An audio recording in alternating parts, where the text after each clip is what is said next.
Hi, Teresa. We've just opened up the webinar for folks, so I'm going to ask you to turn off your camera, and we'll be back to you after the recorded portion of the presentation. Great.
Good afternoon, and welcome to our third year of Behavioral Health 911.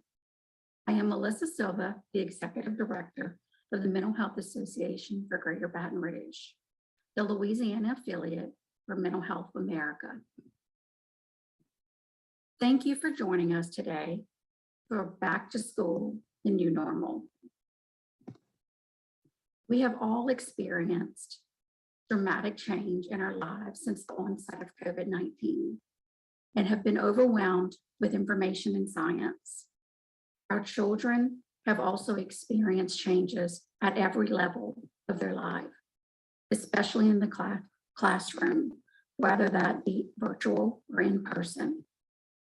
For the next hour and a half, we will focus on helping our youth, parents, and teachers navigate anxiety that is linked to those changes and hopefully adapt to a new normal. We appreciate you spending time with us today and hope you find the information valuable. MHA is very grateful for the relationship with Capital Area Human Services. The recorded version of this event will be posted on our website. If you would like to share with others, please put your questions in the chat box for a live Q&A following the presentation. Thank you. Hello, I'm Jan Laughinghouse, Executive Director of Capital Area Human Services. At Capital Area Human Services, we provide mental health, addictive disorders, prevention, and developmental disability services for a 7-parish region here in the state of Louisiana. As a provider of mental health and behavioral health services, we have witnessed firsthand the devastating impact of the lingering coronavirus pandemic on the mental health and well-being of our citizens. As we begin another school year, our school-based therapists are facing the hurdles of dealing with youth, faculty, staff, and parents who have an incredible amount of anxiety about returning to the classroom, particularly after we were locked down, locked out of those spaces, and really trying to grapple with coping with the anxiety of returning. Are we going to be healthy physically, emotionally, and spiritually as we begin this journey? So, in the vein of keeping with our mission of providing caring, responsive, and excellent services leading to a better tomorrow, we hope to provide some strategies, some coping mechanisms, and some resources that will be helpful, not only for youth, but also for parents and teachers. And welcome everyone to our presentation today. We're going to talk about back to school anxiety and how we help parents, teachers, and students, and anybody else who might need a little help right now. The speakers today are myself, Teresa Maxwell. I am a licensed master social worker. I received my Master's of Social Work degree from LSU in 2014, and I have been working with the school-based behavioral health program ever since then. Right out of college, they snapped me up. And I've been working with elementary aged kids, kindergarten through 5th grade. And I've actually been practicing mindfulness, which is something we're going to talk about in our presentation, since 2007. I was introduced to it in an undergraduate course at my undergrad college, University of West Florida. And I fell in love with it and decided that it was the best thing for me. And then as I learned fit therapy, I decided it was a wonderful practice for everybody. So I love to spread the word. Thank you all for joining us tonight. My name is Bethany Sclafani. I received my Master's of Social Work from the University of Alabama in 1996, and I've worked for Capital Area Human Services as the Program Director of the School-Based Behavioral Health Program since 2000, and I strive to use mindfulness each and every day. All right, so let's start with a little bit of background, right? So we're talking about anxiety and how to help children, but we also need to understand what is anxiety and what it might look like in children as well, right? So some of the ways that children might feel anxious are they might feel, a separation from their loved ones, from the grownups in their lives, their caregivers. causes a lot of stress because they're safe people, right? And when their safe people is not around, they might feel a little nervous about it.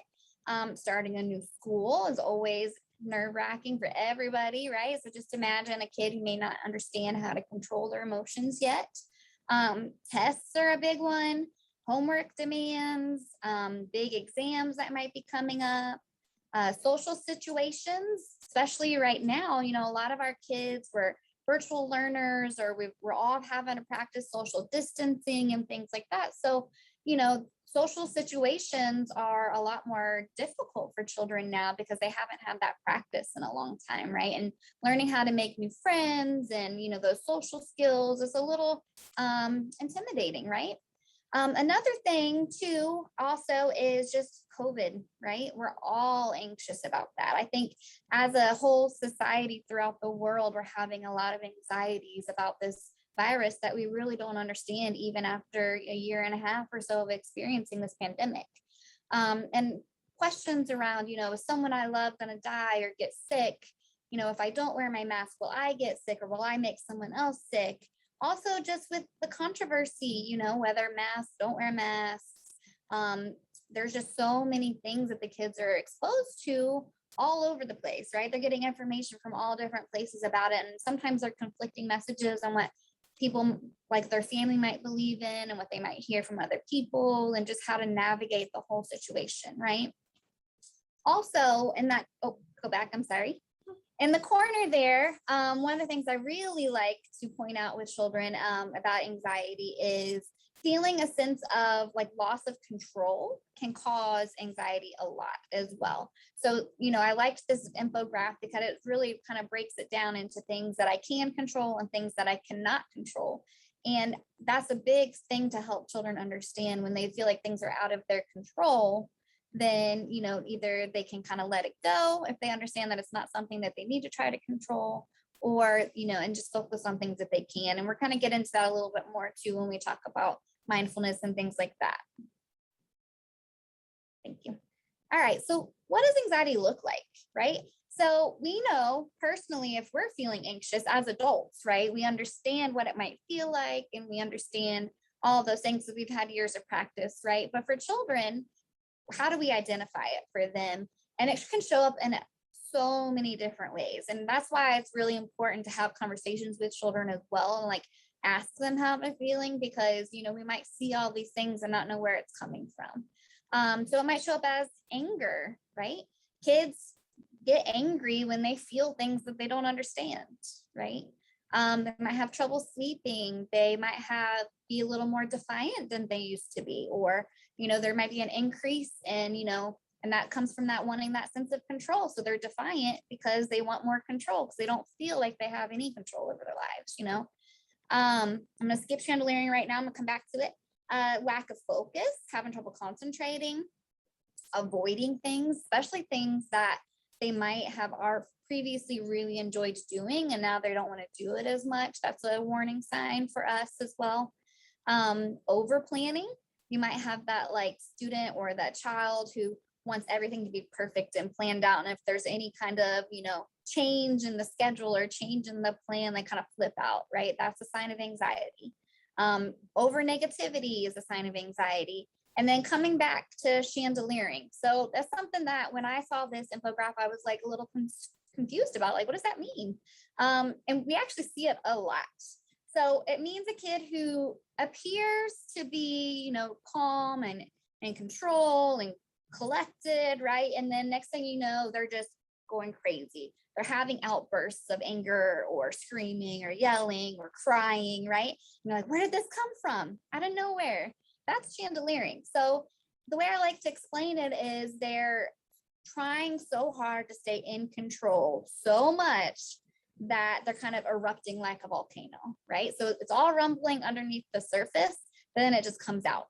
And we only see the explosion, right? So that's kind of more like what chandeliering means. And a lot of times that happens after school. So we're seeing this more as parents and caregivers, right? Because they're learning that they have to stay in control all day at school. But then when they get to their safe place, they feel like they're now allowed to feel And so we might see a lot more chandeliering at home, like after school. And you can kind of feel, good about that in a way, because that means you're providing a safe place for them to express their emotions, although it may not seem like that being on the receiving end of that. But it is actually a good thing. It's a good sign that, that they feel safe around you. So how do we help them? What can we do to help them navigate these emotions? One of the major things is them learning to self-regulate through co-regulation, right? Kids don't automatically know this. They don't know how to self-control. We have to show it to them, and we have to do it with them, more importantly, right? So I love this quote: when little people are overwhelmed by big emotions, it's our job to share our calm, not to join in on their chaos, right? They're yelling at us, we're yelling back, we're not helping anything, right? So we have to learn to show them how to be calm. We got to model, we got to speak in a calm voice. We got to invite them to take deep breaths with us. We have to go grab a stress ball, and show them that I get stressed out too. I need the stress ball to calm down, right? And then share it with them. Here, do you want to try it, right? Inviting them to a calm, safe place. I'm going to talk about that in a lot more detail later. Provide choices, give them time to decide and figure out what works best for them. It's not something that they already know how to do, right? We had to learn it. They have to learn it. And it's like a muscle. They have to practice it over and over and over again. Showing it to them, doing it with them 1 or 2 times is not going to be enough, right? We got to do it every time and be consistent with it until they get to that point where they know how to do it by themselves. So let's kind of understand a little bit more about what's going on with the child and in the brain, right? I don't know if you've heard of fight, flight, or freeze, but basically what's going on is they're having a sensation in their brain that is causing this reaction, right? So whatever the trigger is causing this fight, flight, or freeze response in their brain, and it's kind of shutting off everything else, right? They can't think clearly. They're not making good decisions. They're in that state, right? So one of the big ways to kind of help them calm down and get out of that state is the 3 R's, right? Regulate, relate, and reason, okay? So regulate is that co-regulation, helping them learn to calm down by providing that comfort to them, right? So giving them a hug or maybe just a touch on the shoulder or whatever they're comfortable with in the moment, and then relating to them, validating what they're feeling. I know this is a really scary time for you, right? I know that you're feeling very upset right now about the situation. Let's see if we can work on it together, right? So it's a partnership between you and the child to learn how to calm down. And then we can go into reasoning, right? So what I like to point out the first 2 R's first, because as adults, we're very rational usually, right? So we want to jump to the reasoning, right? You don't have to worry about this. It's not in your control. Don't think about it, right? And that's not helpful because they can't get to that reasoning part of their brain until they've learned to regulate and relate, right? So then we can move into the reasoning side of it, right? We can help them understand what's in their control, what's not in their control. We can help them, kind of think through it a little more clearly once we've reached that part of the brain. So another big thing is we talked about in the beginning, but I want to focus on it now, is mindfulness, right? I don't know if you've heard this term, but it's kind of all been out there last several years, people throwing this word out there. What does it mean, right? Mindfulness is really just paying attention. That's how I explain it to my kids when I teach it to them. It's focusing in paying attention to your feelings, your thoughts, the sensations in your body, right? So it's really just like I said, tuning in or paying attention. And we use it as a therapeutic technique because it can help them learn to identify emotions. I think we're going to go more into the next slide a little bit too about how it can help, right? So learning to focus in, learning to pay attention will help their attention span, right? It kind of goes hand in hand, right? For learning to tune into our bodies, we're also able to kind of refocus and tune into our teacher who's teaching us or whatever. It regulates the stress response in your body. It helps them learn to self-control. They can kind of feel when their body's not feeling correct, right? They can learn to calm it down. Helps with their stress, helps with concentration. And then most importantly, as you see the R, the regulate part of their body, right? Helps with that emotional intelligence and learning how to regulate themselves. So how do we use mindfulness? It seems like it's a really big thing, but it's not. It's very easy to incorporate little points of mindfulness throughout your whole day. And Miss Bethany is going to talk about that a lot later on, like individually, but I want to kind of, give you an overview how it really helps in the classroom that I've used with or with my own child. One of the things that we like to do is have them lay down. As you see, I have my little corner over here. We have a comfortable mat on the floor, so we'll lay down on our backs. You might put like a teddy bear on your stomach so that we learn how to properly breathe. We can watch the teddy bear rise when we breathe in and fall when we breathe out. We can blow bubbles. That helps us learn to regulate our breaths. We can use a tool like this, right? So when we breathe into it, we watch it spin around. The faster it spins, we're breathing faster, or we can breathe slower and learn how to, do slow, deep breaths. This is a really cool tool I like, and they're super cheap and easy. We can also use something called a breathing board, right? So these graphics on the slide are something you can print out and they can follow along with their fingers. I found these on Amazon and I really like them. There's 2 sides to each board, but it's super easy. There's arrows that show them to breathe in as they trace and breathe out as they trace that way, right? And so it kind of combines that sensory, touchy-feely play aspect to a deep breath.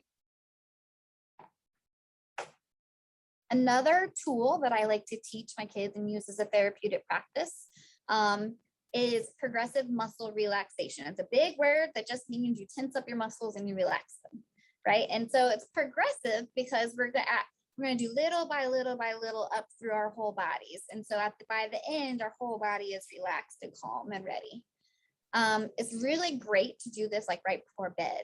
Like we were talking about, one of the things that we're looking for is difficulty sleeping, right? So this is something you can really use right before bed to help kind of just calm the body, and actually helps calm the brain too. A great tool for that is The Angry Octopus by Lori Light.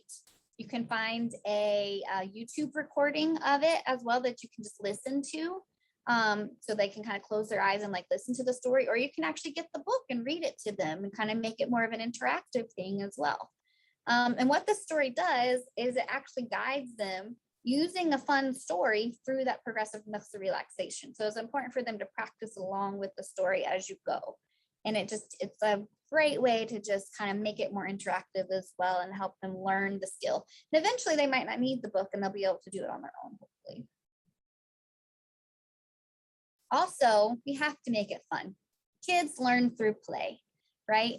That's their main mode of learning anything, is through interaction, through play, through making it enjoyable, right?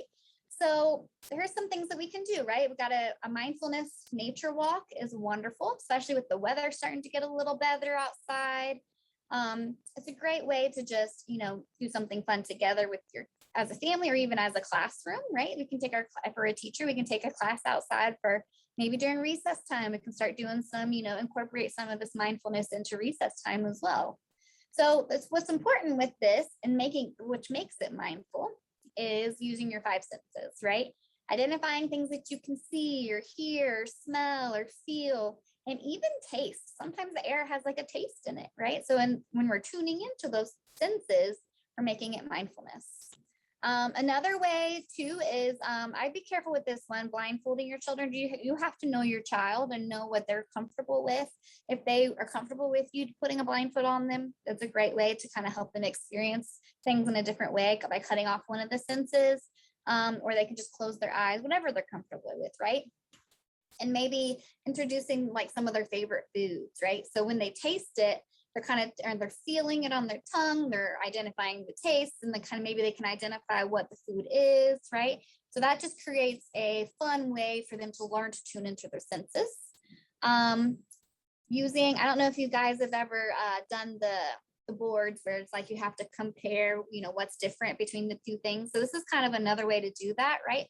Putting items in front of them, having them close their eyes, moving things around, helping them. They have to identify where things were or what items were there, and that helps them with their focus and pay attention.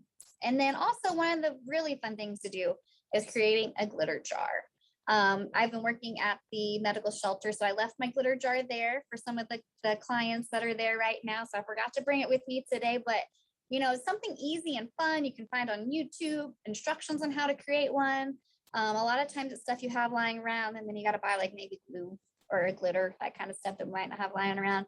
Creating slime, creating Play-Doh, doing things with them that's fun and engaging and messy. I know we don't like to clean up the mess, but I swear kids love making a mess, right? So that's what makes it enjoyable for them, right? So do something fun with them. And then for teachers specifically, right? What can we do in the school environment, which is most of the time right now, you know, where our kids might be feeling very anxious, right?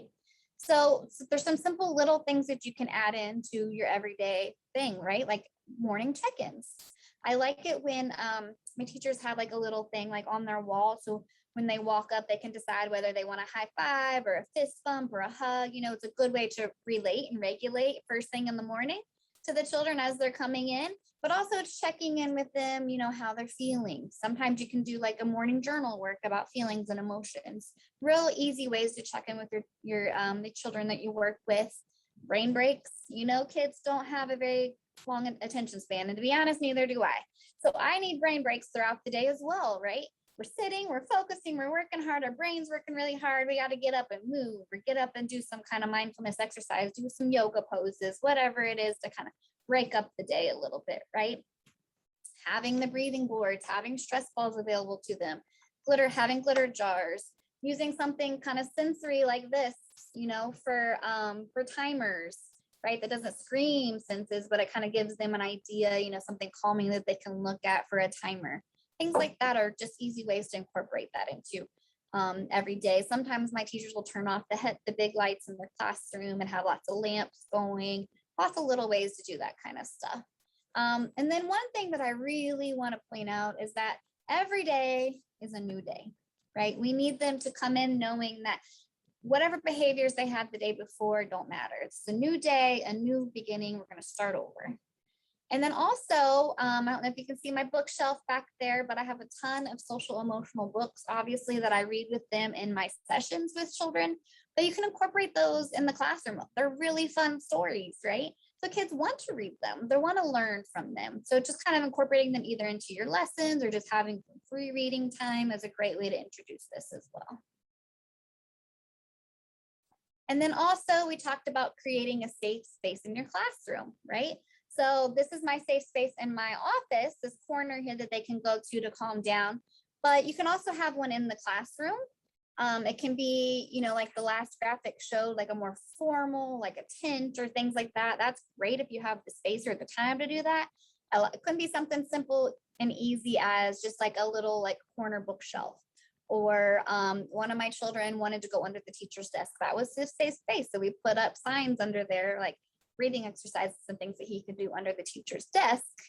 That was his safe space. So whatever works the best for you.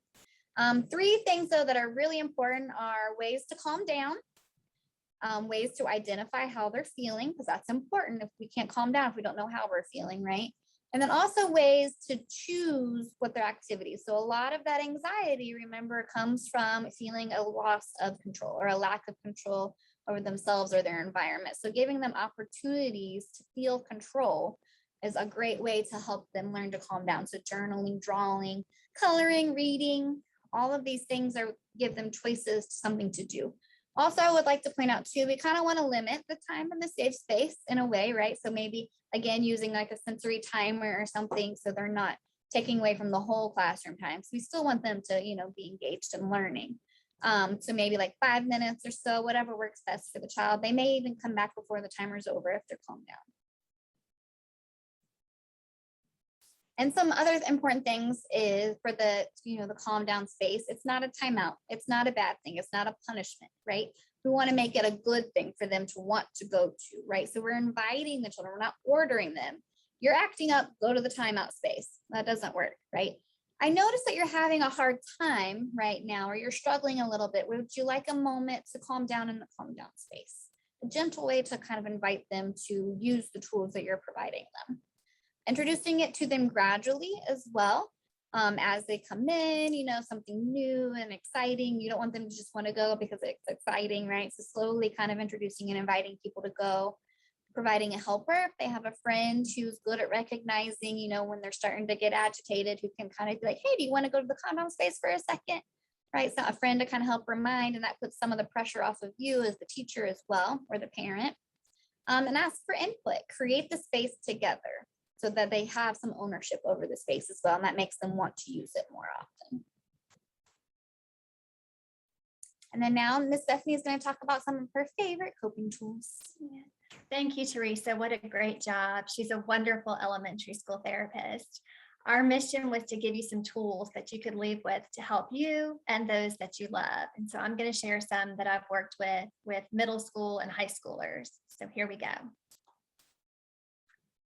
As I reflect on my work with clients and my own experience of anxiety, you know what really strikes me? We all try to ignore it, run away from it, or push it down. And you know what? The more power we give it, the more difficult it is to overcome. The good news is anxiety is very treatable, and there are excellent resources to help. The skills take practice, but most people can get a handle on their anxiety. As you can see from the slide, most coping skills work 10% of the time. So that's why we need a toolbox. What works for one issue may not work for another. I've heard emotions compared to dashboard lights on a car. They indicate something's going on under the surface. Have you ever been advised to not pay attention to your emotions? I agree that our emotions are not designed to drive us any more than those dashboard lights should take the wheel, but they are designed to tell us something. Ignoring them would be like putting tape over the check engine light. We steward emotional health by paying attention. At some point, we must stop, look under the hood, and assess the real problem. Our emotions are not lying to us. They tell us the truth about our beliefs, which drive us. Emotions are indicators of what's happening in our bodies. Ask yourself, is there a lie that I'm believing that is causing this strong emotion? The key is to pay attention. If there's a warning light illuminated on the dashboard in your life, it may be time to pull over, get quiet, and figure out why you're feeling that way. When working with children, here's a great acronym that can help you. RAIN. Recognize the feeling. If you're experiencing, don't try to run from it. Don't try to pretend it isn't there. Allow the feeling to just be there. Acknowledge it. It will pass, just like the rain does. Investigate the feelings with kindness. How are you feeling these things? And can you feel your feet on the ground? Non-identification. This is probably my favorite. This emotion is not who you are. You can release it. You don't have to identify with it. Grounding. Grounding is a technique that helps keep someone in the present. It helps reorient the person to the here and now. So here's a grounding activity. You get into a comfortable seated position with your feet on the floor or lying down. You name 3 things you see, 3 things you hear, 3 things you feel.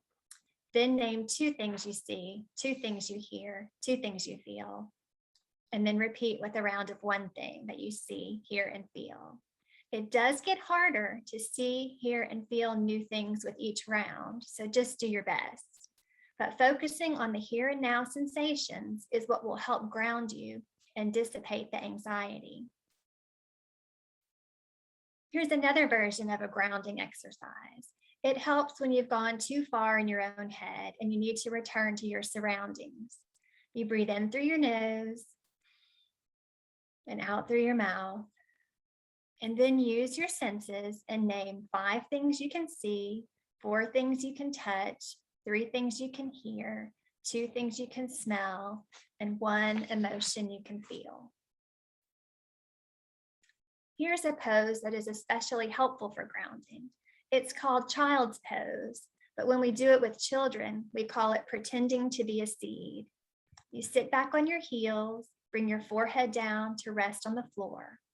It helps as you shut out the outside stimuli and just focus on your breath. As the slide says, A good workout is a good way to exorcise all of your bottled up emotions. It doesn't have to be a formal exercise. Put on music and dance. Find what works for you and get moving.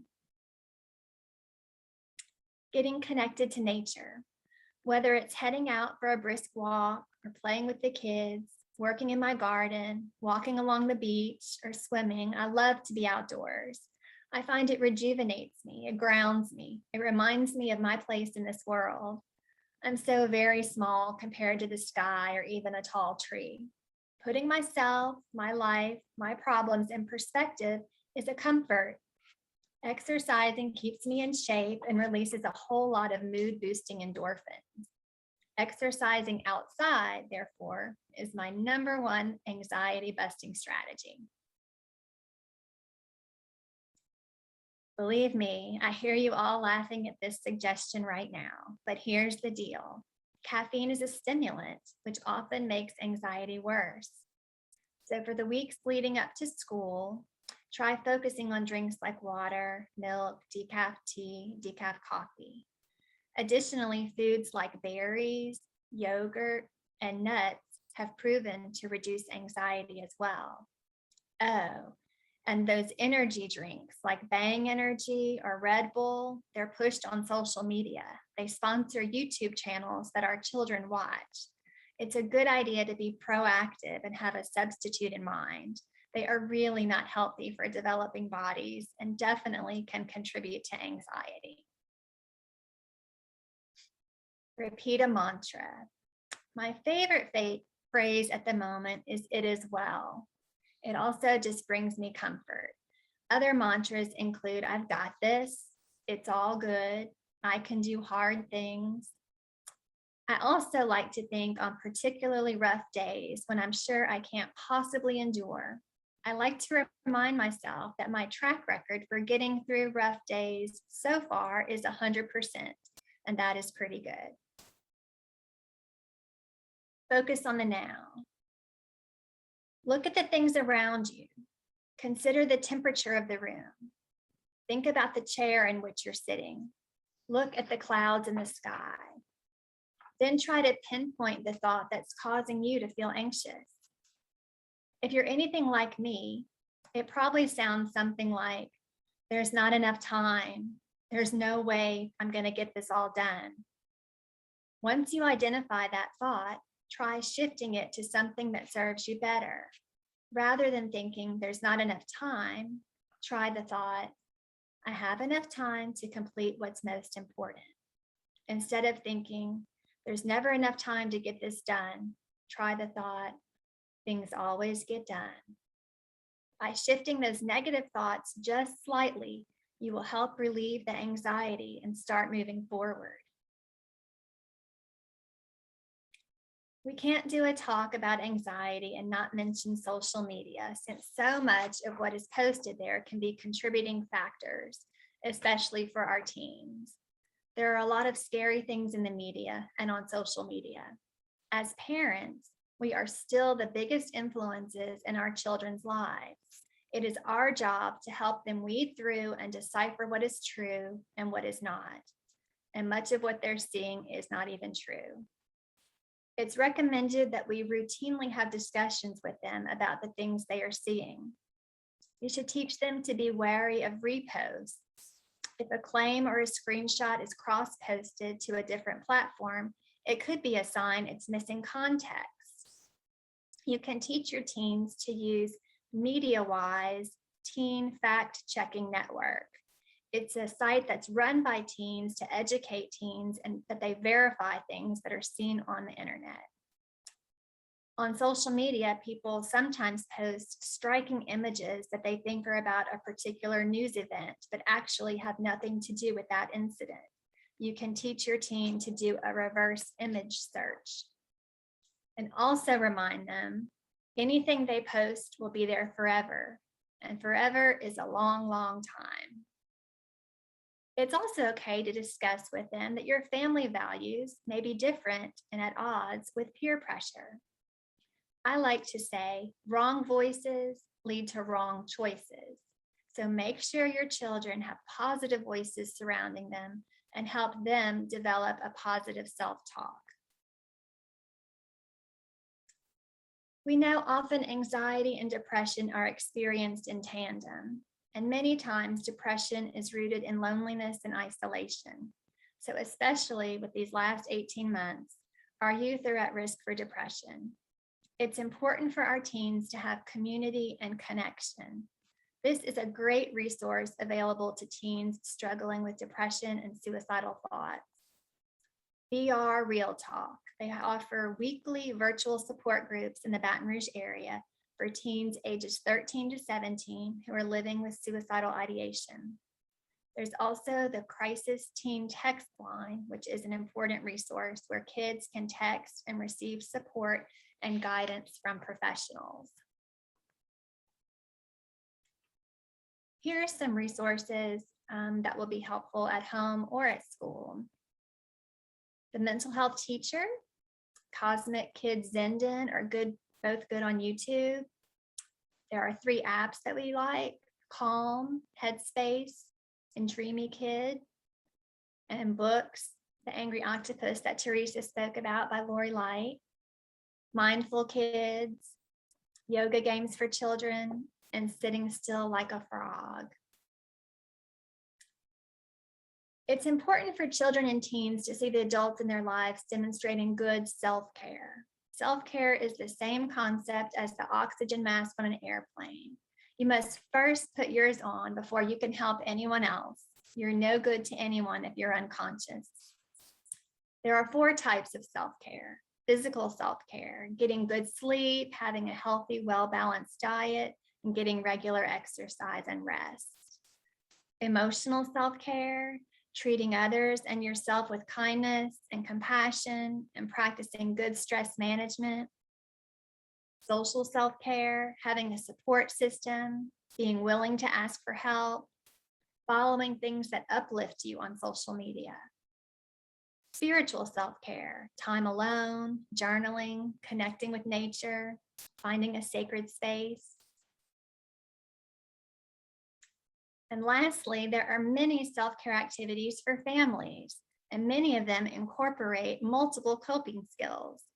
For example, walking in the park together. That encompasses some grounding, some movement. It focuses on the now.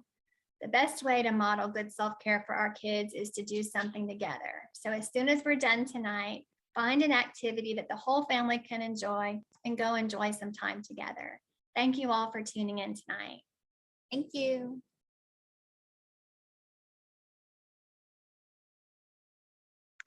Hi, welcome. We are very excited to be here with you today. I'm going to let Alicia introduce herself. Hi, I'm Alicia Kelly. I'm middle school counselor at Episcopal School of Baton Rouge.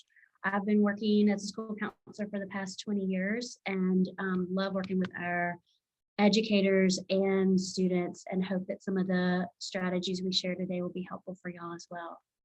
Yes, my name is Jody Manton. I am a licensed professional counselor and a national certified counselor, and I've worked in a variety of settings, including most recently, I worked for about 6 years as a high school counselor with Alicia, and now I am in private practice. I work with teens, young adults, and a big area, a need that I'm seeing in my clientele is dealing with anxiety, right? And so that's what we're really excited to be here with you guys today to be addressing this topic. In terms of this presentation, we're going to start with some data points about the impact of the pandemic on our mental health.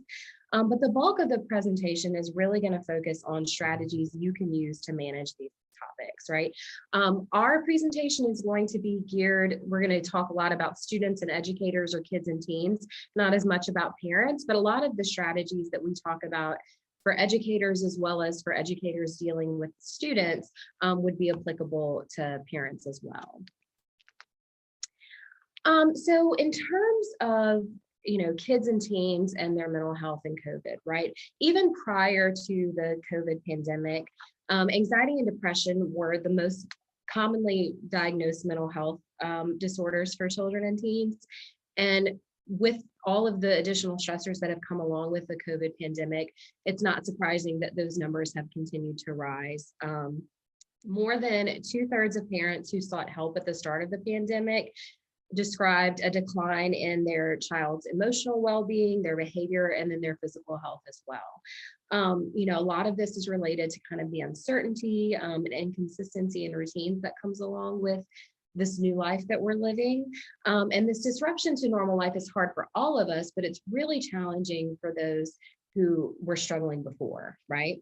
Another trend, so a lot of this data that I'm about to talk about is from a few different CDC reports.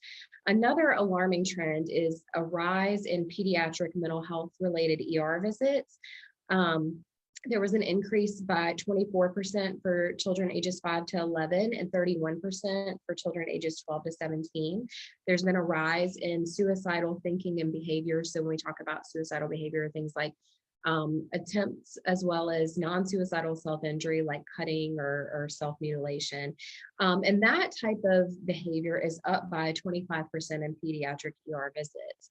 One of the really concerning findings in this report is that less than half of US emergency rooms had clear guidelines or protocol for how to deal with pediatric mental health and behavioral issues, right?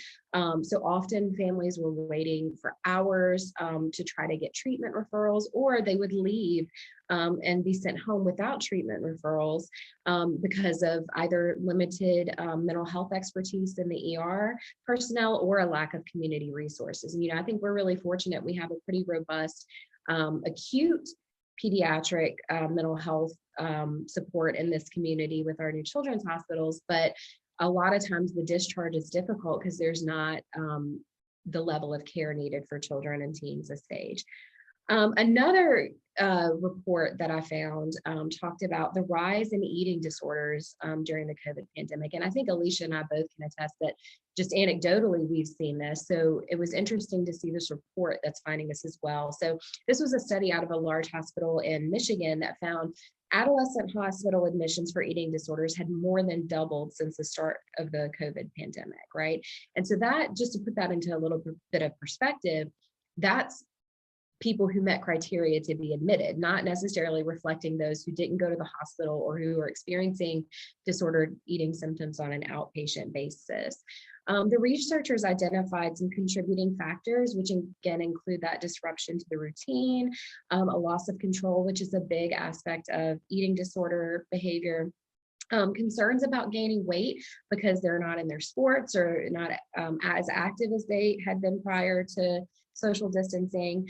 There's also been an increase in social media use, which can send negative messages about body image, right? There's a lot of photo editing apps that teenagers are using that kind of distorts the reality of what a healthy body looks like.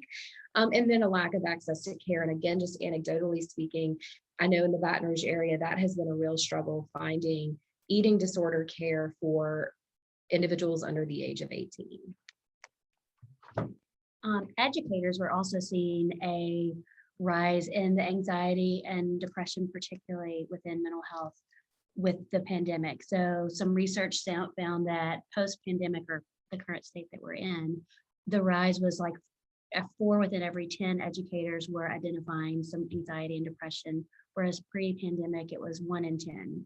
So it's definitely something that we have to look at ways we can support.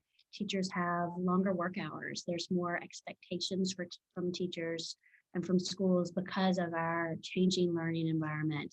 You may have teachers and students learning remotely, learning hybrid, learning in person, and that can shift on a given notice. And so we all know that transitions and change are hard for everyone, not to mention someone who's prone to anxiety already. Teachers, some research has shown that after the pandemic, or as of March of this past year, 21, there's a higher level of teacher burnout being reported. And that makes sense considering the changing work environment and the adjustments teachers are being asked to make and the requirements they're meeting.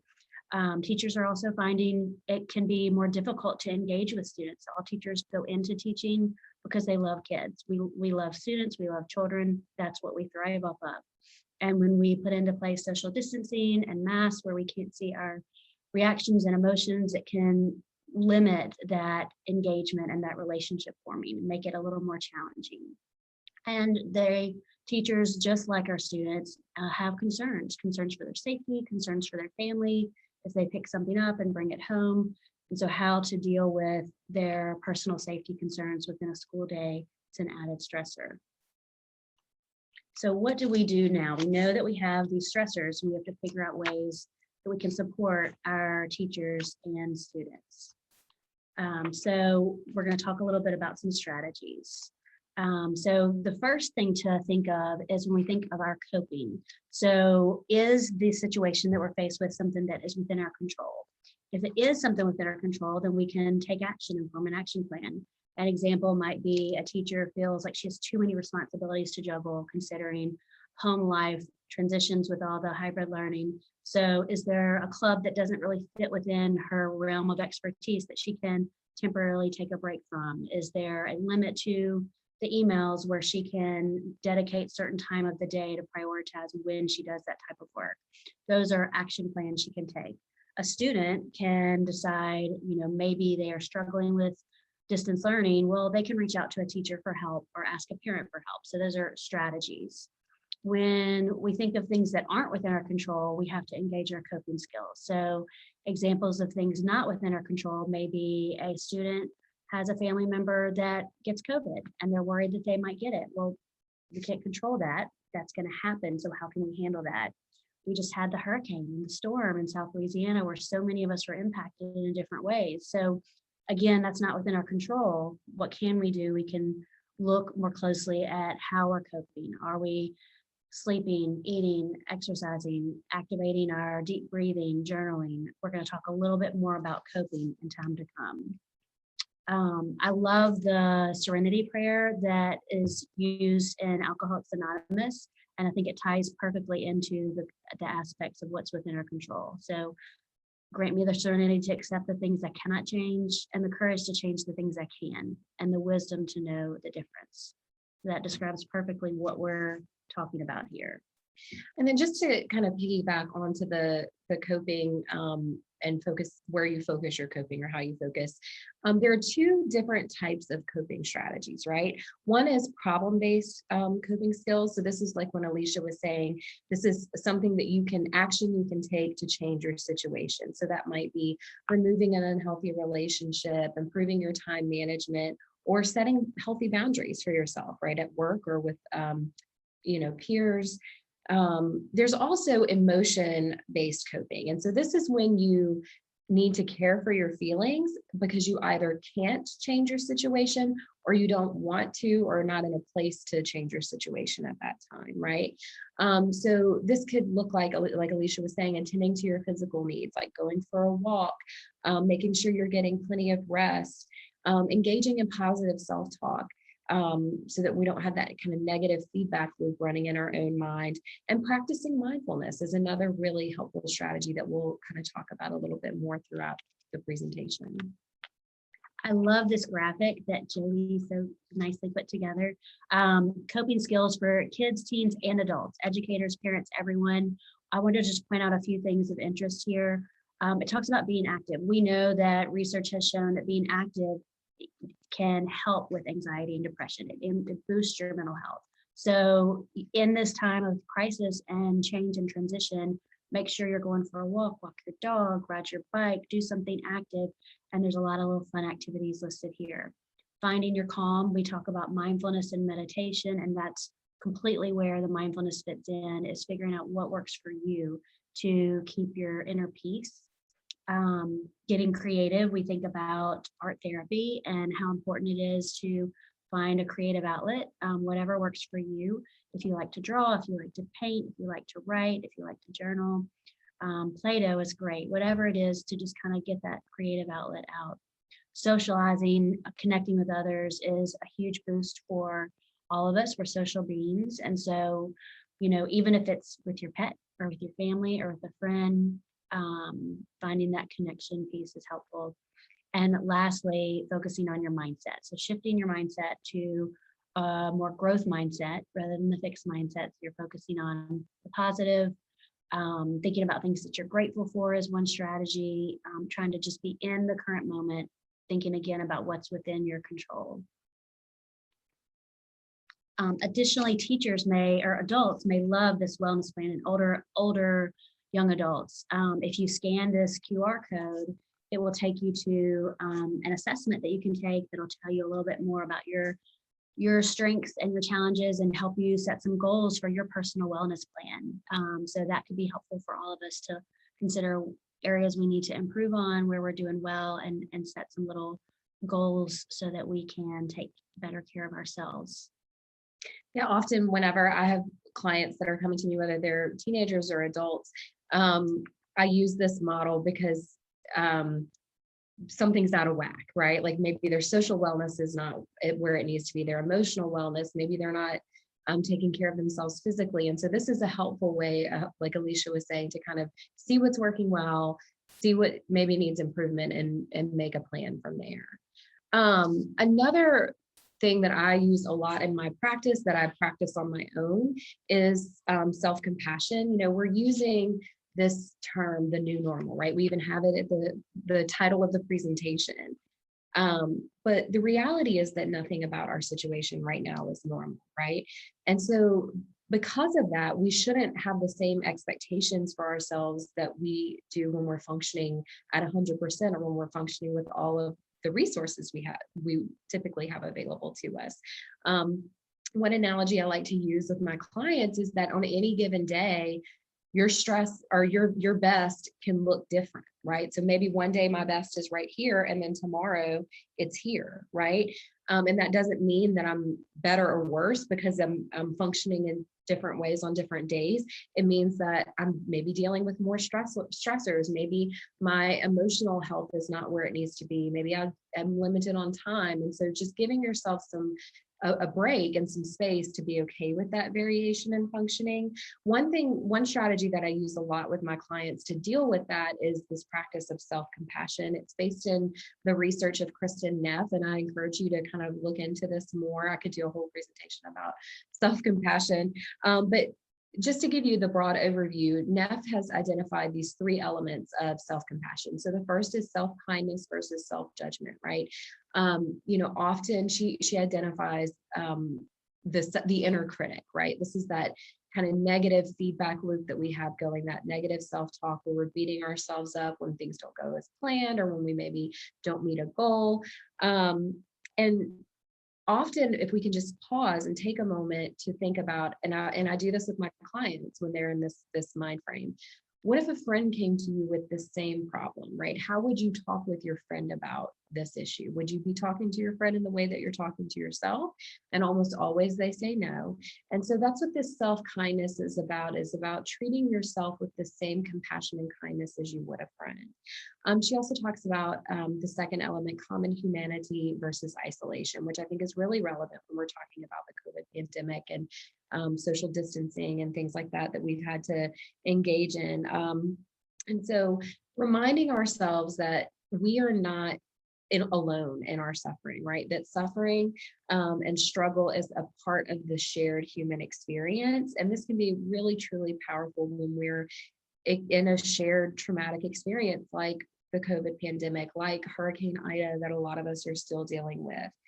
The third element that she identifies is mindfulness versus over-identification. So often, we'll get into this cycle of trying to ascribe value or judgment to our thoughts and emotions, seeing them as either good or bad, or something that we need to suppress or get rid of, or something we need to dwell in.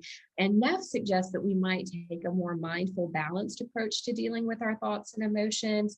So rather than trying to suppress them or trying to place value on them, observing them with the mindful, open awareness in a non-judgmental way. And then it's important to know when it's okay for all of us to seek help from a professional. We have trained counselors out there like Jody and other people in our community that specialize in this. This is what they spend their time on. Know when you have had enough and need to reach out for help for you or for a student or child in your care. If you work in a school or wherever you work, I encourage you to ask your employer if they have any sort of employee assistance program. We found out we had one at our school, I didn't know until we kind of approached the subject, and it offers some free sessions, which is a huge help for people. You can also telehealth is a great way to handle your mental health and seek that support now when we have our busy schedules that we kind of tend to put ourselves last. And lastly, talk to your school counselor. If you're an educator at a school, they may have some resources or suggestions or guidance for you to kind of get you started on the right path. And then for the parents that might be listening, your school counselor can be a great resource to connecting your child with a mental health professional as well. So now we're going to focus on some strategies for kids and teens. So it's really important to plan for unstructured time. Our kids and teens today are really overscheduled. They're in school for most of their day. Almost all of them have some type of extracurricular activity. And so it's really important to plan for that unstructured time. So that which is critical to their social emotional development as well as to your family system growth and development, right? So trying to protect some time in your family's weekly schedule to allow for this. So that could be, planning family time, whether that's having dinner together each night, or if that's not feasible, planning like a movie night, making sure your kids have time with friends, because that's an important part of their growth and development too, as well as time alone. We also want to try to manage social stress, right? So as kids and teens had kind of been isolating more than usual, they maybe were retreating into their digital world like gaming or social media. We definitely have seen a spike in social stress, whether that's because of the isolation or after isolating, trying to return to more social settings. And this is especially true for those who suffered with social anxiety, even prior to the pandemic. I know I saw a lot of kids, especially when we were home learning, who had pretty much been functioning okay. They had some social anxiety, but they had been functioning okay prior to the pandemic. After trying to return, there was a huge spike in their social anxiety and their functioning. And so to deal with this, you want to validate their experience and concerns. Often even in my practice, right, I'll have teenagers that will come to me and say, like, I know this is just a silly teenage issue. And it's really important to validate what they're experiencing, right? I always try to remind them that this is a huge issue for you right now, and it's important, and we need to address it. Reminding them of that universality, that they are not alone in this struggle, that likely a lot of their friends are also kind of struggling with the same things. And then gently helping them to have that perspective or that foresight that things won't always feel this hard. And one really helpful way to do that, that doesn't kind of demean or condescend, is to remind them of, have them think about a time that they had struggled before and what were some ways that they were able to navigate that situation, as well as reminding them that the situation did get better eventually. Because sometimes teenagers can get that tunnel vision and forget that it doesn't last forever, right? In terms of academics, right, we want to set realistic academic goals, right? It is totally normal to be worried about your students being behind or your child being behind. But we also want to remember that we're all in this together, right? This is a global phenomenon, a global pandemic. And so we're all kind of experiencing these stop starts to our lives. And so just reminding yourself of that. You want to avoid focusing on them being behind, because that can really discourage their progress, and try to take that growth mindset approach like Alicia was talking about earlier. If you worry that they're behind, reminding them that there's the power of yet, right? That they may be struggling, but it's just because they're not there yet. And I'm going to talk a little bit more about some strategies to help our educators on board as well. So some of these strategies I'll focus a little bit more on if you're a school administrator, things that schools can do to take care of and support our teachers, as we know that they're dealing with a lot right now. So it's great if you're in a school setting where you can talk openly about mental health, and that an administrator can model what it looks like to be vulnerable. Recently, we had at our assembly where our Dean of Students actually reminded our students that you just don't know what everyone's going through. And so to hear that, not just from a counselor, but from, a presence and authority in the school, is a great reminder that we don't know what everyone's going through. And so let's treat everyone with kindness and empathy. So modeling that vulnerability, that we are all in this together, that we are going to take care of each other. and that we've all been through hard times. And it's more than just like an email from the school saying, take care of yourself.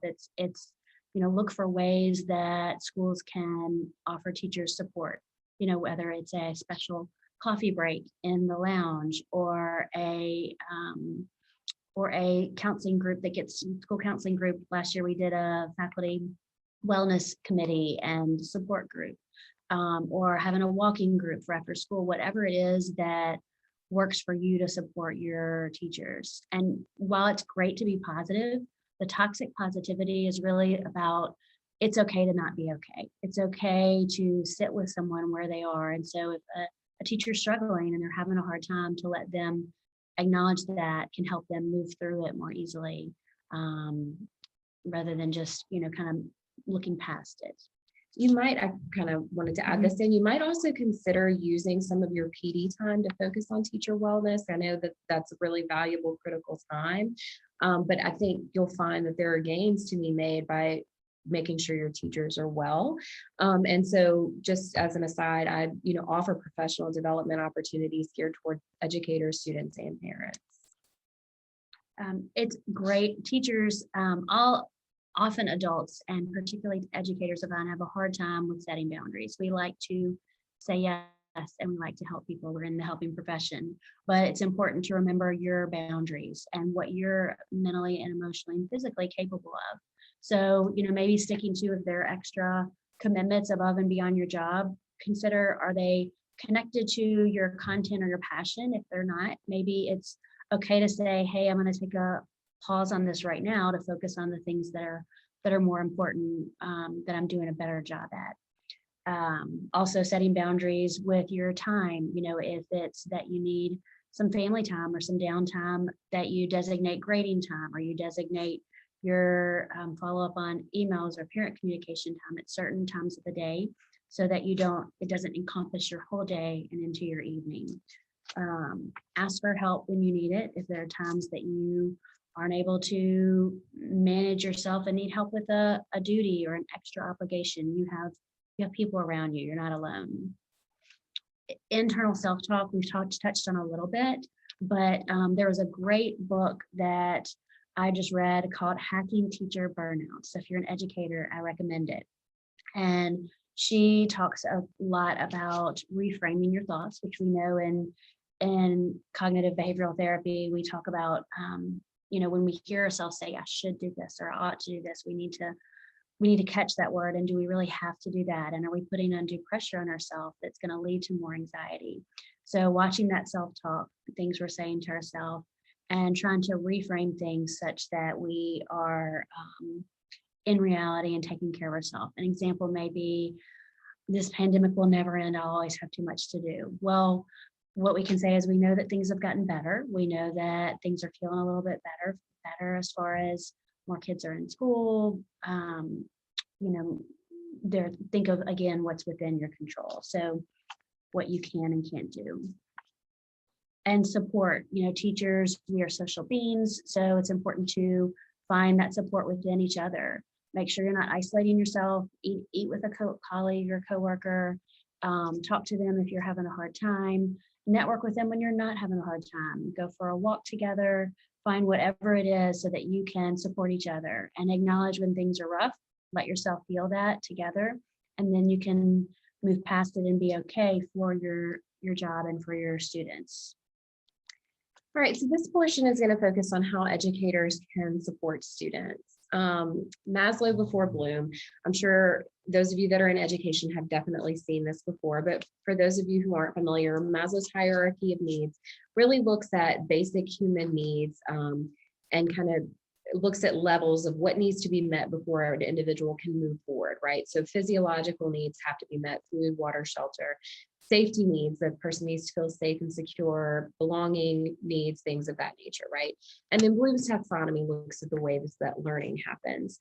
So it's always been true that basic human needs have to be met before a student can actively engage the learning process. And that's even more true now when we're talking about just unprecedented stressors that are facing all of us. So if you find yourself dealing with a student that maybe is presenting with some particularly challenging behavior, trying to look at that not as like the student is trying to get on my nerves, but maybe are there some needs that aren't being met? You know, could this child be hungry?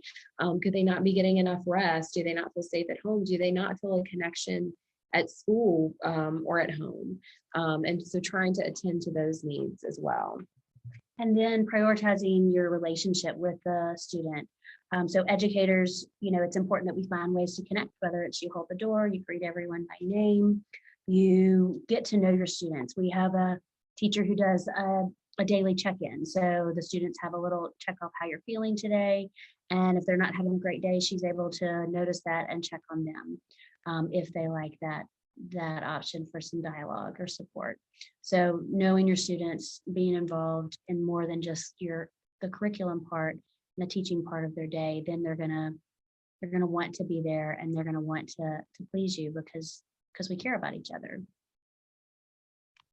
You might also think about adding mindful moments to your class period. So I taught psychology for a couple of years and tried to start every class period with these just short mindful moments. And even, you know, I found that there were days sometimes when I would be thinking, okay, I have a lot of content to go through. I don't know if I can sacrifice the time. I always found that it was helpful to have those brief pauses just to kind of reset their focus, and that they ended up actually being more productive and engaged because of that use of time. So it can be as simple as practicing deep breathing or looking on YouTube for like guided meditations. But what mindfulness can do is it helps to calm that autonomic nervous system that's firing, that's engaged when we're feeling anxious or stressed. And it helps to just reset the focus and reset the mind. So deep breathing is really helpful. It can be as simple as like counting the breath, in, out 1, in, out 2, and so on. Another one we use a lot is square breathing. And I use that with my clients a lot, where you breathe in for a count of 4, hold for a count of 4, out for a count of 4, hold for a count of 4, and repeat. And breathing is one of the few kind of involuntary functions in our body that we actually can have some impact and control on, and can actually have a lot of physiological effects as well. Guided meditation is super helpful, especially if you're new to meditation, because it gives you an area of focus. I use progressive muscle relaxation a lot because I find that a lot of us carry tension that we're not even aware that we're carrying. And so that sensation of relaxation and tension alternating between the two really makes you more kind of aware of your body. And then mindful movement, especially for younger ones, but even for teenagers, is really helpful too. And I'm not saying you have to do like necessarily a full-on yoga class in the middle of your classroom, but you know, you can do like some modified sun salutations or a little bit of tree pose, things like that kind of gets them in a more mindful mindset. We have so enjoyed speaking with you today. Just a reminder, I do offer speaking engagements and professional development opportunities. Gear those toward students, educators, parents, just kind of whatever your community needs are. And I would love to partner with you to do that. Great, and I enjoyed talking with you as well. I hope you have a good school year.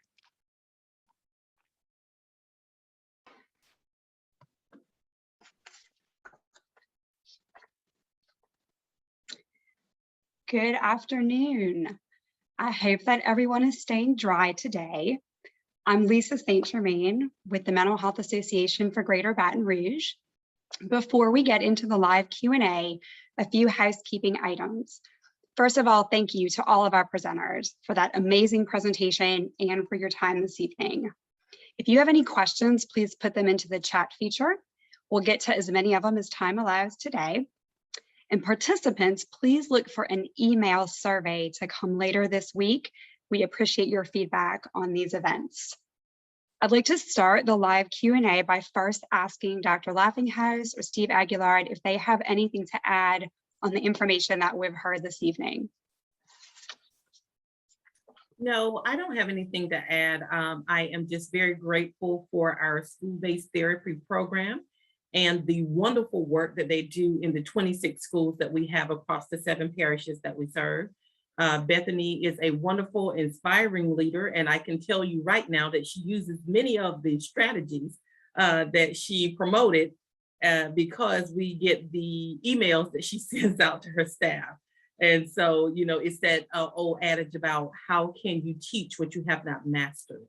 And so grateful for Teresa. I work with her on ERC, and this is her personality all the time. So we just hope that we were able to give useful strategies, and just to remind everyone that we do have therapists that work in conjunction to tie folks back to the services that we provide at our clinic, and that families can get services here at Capital. Okay, great. Thank you so much. We'll jump into questions. This first one is for Teresa. Are the tools that you suggested also applicable to parents? And if not, what tools would you suggest at home? Yes, definitely. It's a good question. All of the tools that I use in my office, I do share with the parents as well. Most of them are easy to access through YouTube. A lot of the tools that I found are I just found them on Amazon, or, some of like the Pop-Its, kids love those as fidgets and stuff. So a lot of the things that I incorporate in my office, I actually do with my own child at home as well. He has a lot of anxiety problems too. So I work with him. I use the same tools with him. I also teach the parents that I work with to help incorporate them into the daily lives. I think that is the best possible outcome for kids, is to see it in all the different areas that they're in. Awesome, thank you. This question would be for the whole panel. Can anxiety left untreated cause physical problems as well?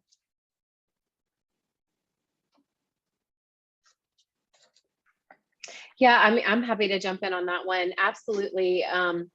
Sometimes I'll have clients that will come to me presenting with like somatic symptoms, right? And they've gone through their primary care, through a gastroenterologist, through neurologists, they've gone to every kind of specialist that they could seek medical attention through. And when they've gotten kind of cleared, they'll come to me and they're like, okay, well, I guess I need to see a therapist now, like as a last resort, right? But like anxiety, we tend to kind of separate anxiety as as psychological, and there definitely are psychological aspects, but there's tons of physiological aspects to anxiety as well. And so the longer it goes on, it affects your hormones, it affects your neurotransmitters and things of that nature. So absolutely, it can start to have physiological aspects as well.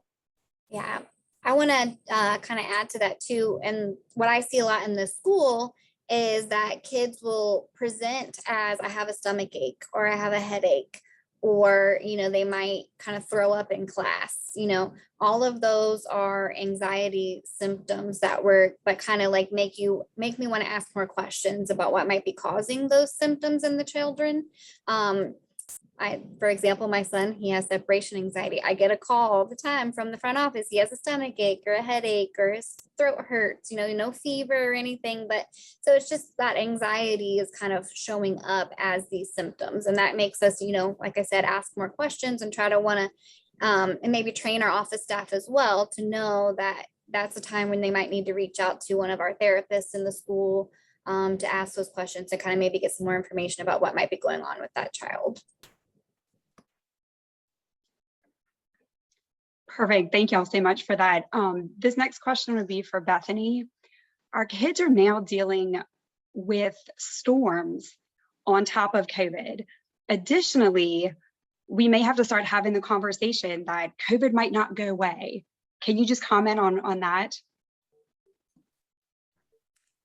I think just keeping them present in the here and now and not worrying about what's in the future will alleviate some of their anxiety. I think just being mindful that we're going to have to handle what we can today, and then we'll face tomorrow's difficulties when we get there, but we cannot live in the fear of the future. That's pretty much what I would do with my teens, and I think it works. I think we probably all need to hear that, adults as well. The next question would be just for the panel. How can I best communicate the dangers of social media to my child? And in your opinion, what age is appropriate for social media? It's a loaded question. I'm happy to talk about that a little bit. We are about to use a book to do a parent presentation. It's called Parenting in the Screen Age. And I would recommend it. It has a lot of, it's very well laid out. So you can skip to the chapters that are of interest to you.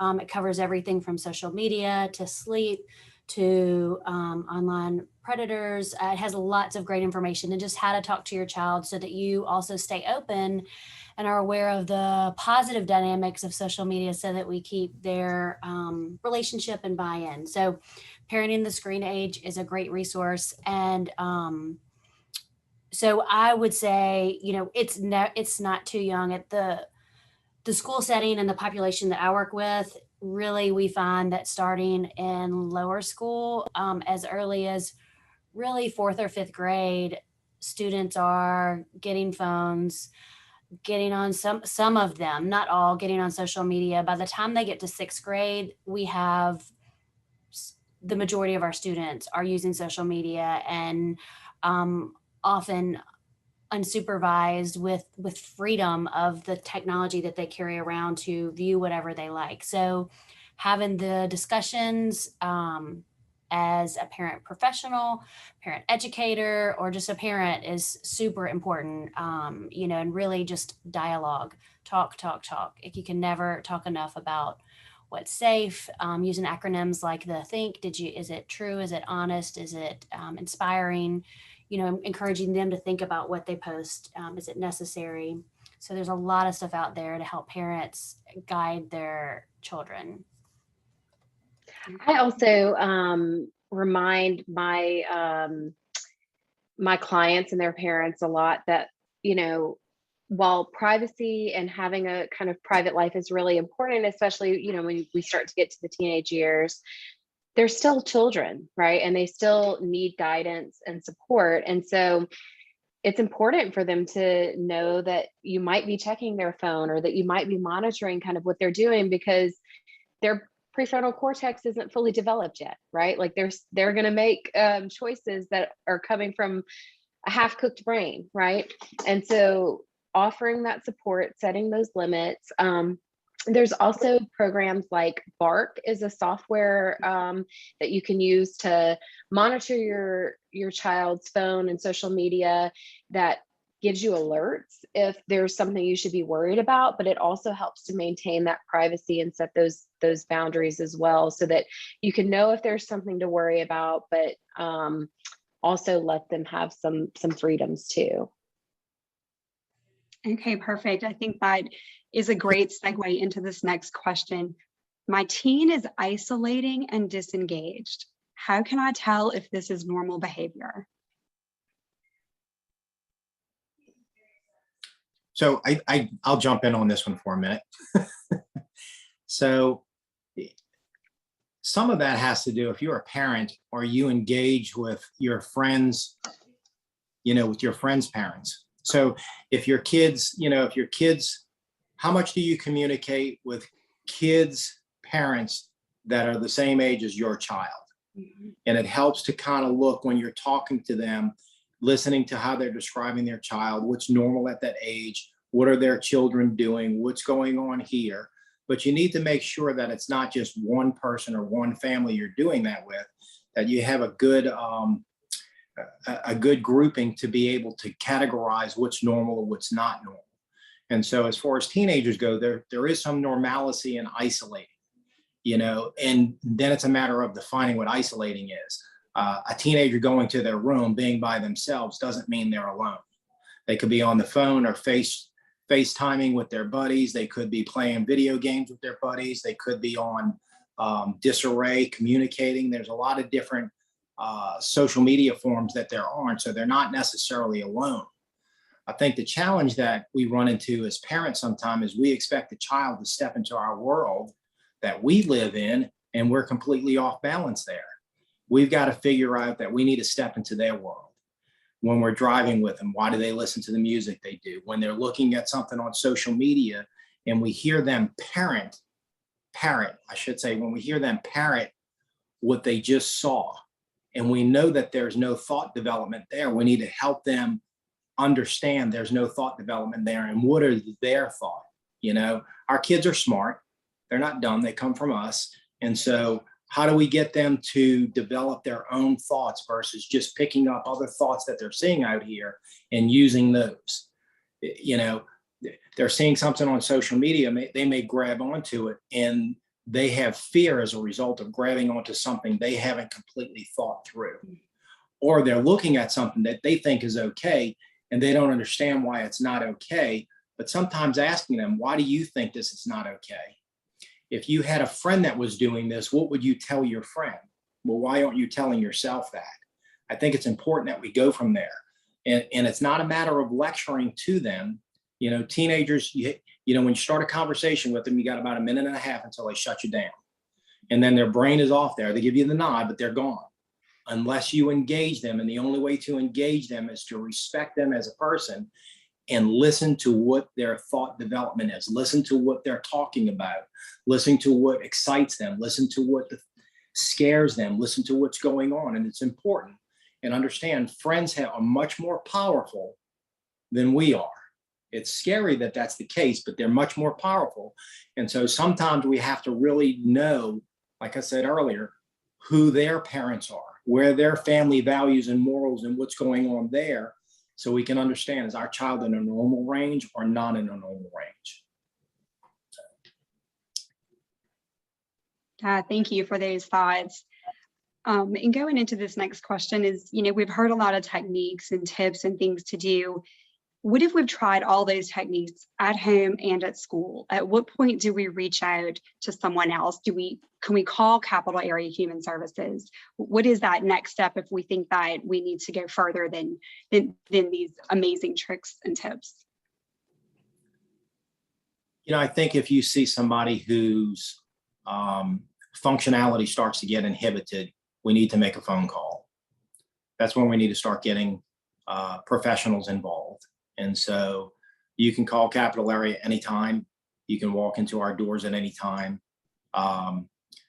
You know, parents should reach out to counselors at the schools at any time. Counselors can reach out to the professionals at any time. You know, what we need to recognize is that we're not isolated in this capacity, is that treating people with anxiety and depression. You know, the pandemic affects everybody, and everybody is going through it in some form or fashion. And so we don't want our children to feel isolated. And we also need to normalize that getting help is okay. I would also like to add, because I've had a few times, you know, I'm just starting this private practice, this move from school counseling to private practice. And I've had a few times either parents or clients that will tell me, oh, I'm not, you know, in crisis mode yet. So, but I'm still wanting to get help. And that's okay. Like, it is absolutely okay to seek out help even before it's kind of gotten to the most exacerbated state that it's been.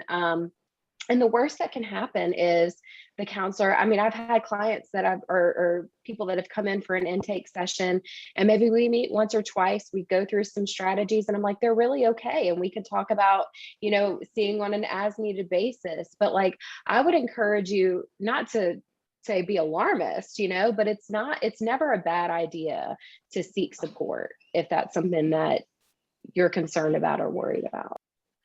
Right. People go to the doctor and they do wellness checks, but they can also come to mental health and get a mental health wellness checkup if they're looking to kind of see if everything's okay or not.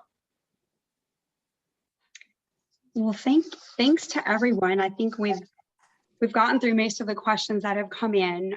Again, I want to thank presenters for the information. I mean, some of the comments that are coming to the hosts are just that this is spot on and this is amazing information. So there is a need for this information. We're so happy to have presented it this way. This presentation will be on the MHA GBR website, probably maybe next week. And we will work with our presenters to determine if we can share actual slides and graphics. We've gotten a lot of questions about that. So if that's something that they're comfortable with, we can either push that out on the website or via email, but the recording of this session will be available in about a week on our website. And again, thank you so much to everybody who participated.